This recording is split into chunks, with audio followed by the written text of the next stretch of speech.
Hi, Hidden Hermit here. This is the Five of Cups from the Night Sun Tarot. A rather brooding card we've got here. Now, one of the great things about the Night Sun, one of the many great things about the Night Sun Tarot is the astrological influences. So this informs us that it is Mars in Scorpio. Now, Mars is usually quite at home in Scorpio. It is the traditional planetary ruler. Pluto being the more contemporary one. But despite the fact that it's at home there, you've got to think about the fiery, forceful element of Mars coming into, the deep emotional depths of Scorpio.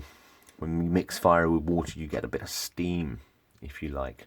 Now, there's a lot of evocative things going on in the Night Sun Tarot. So, I mean, in the Waite-Smith, you have this idea of the three cups spilt and the two cups behind the figure that are still upright and possibly containing things, but in the Night Sun, so the two cups he's still got in his hands here, he's still holding them, and yet these three cups up here, they seem to be bleeding, whether they're over full, whether they're leaking, whether they're perhaps broken, who knows.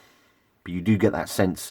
It's interesting you have this sort of 3 and 2 that you got to think about, that over half the cups have been spilt, the emotions overflowing, if you like.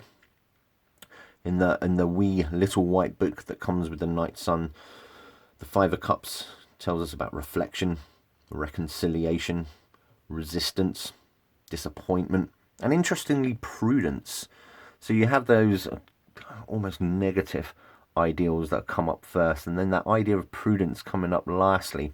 The Night Sun it's not designed to be read in reverse, but of course, as a tarot reader, it's entirely up to yourself. I think the Five of Cups in the Night Sun is quite sympathetic. I think you get this idea of reflection, a little bit of solitude, even maybe. Now, the figure in here, this guy, he pops up in the suit of cups in the Night Sun quite a lot. He doesn't look particularly happy. He's still got his back to some of the cups.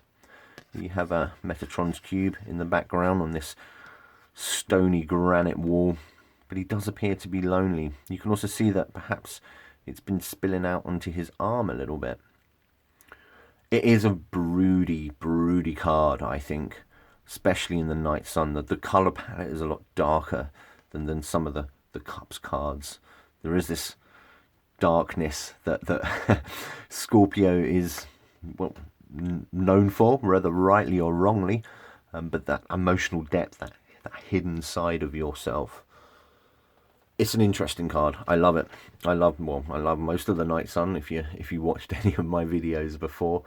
But yeah, a very broody card, the Five of Cups.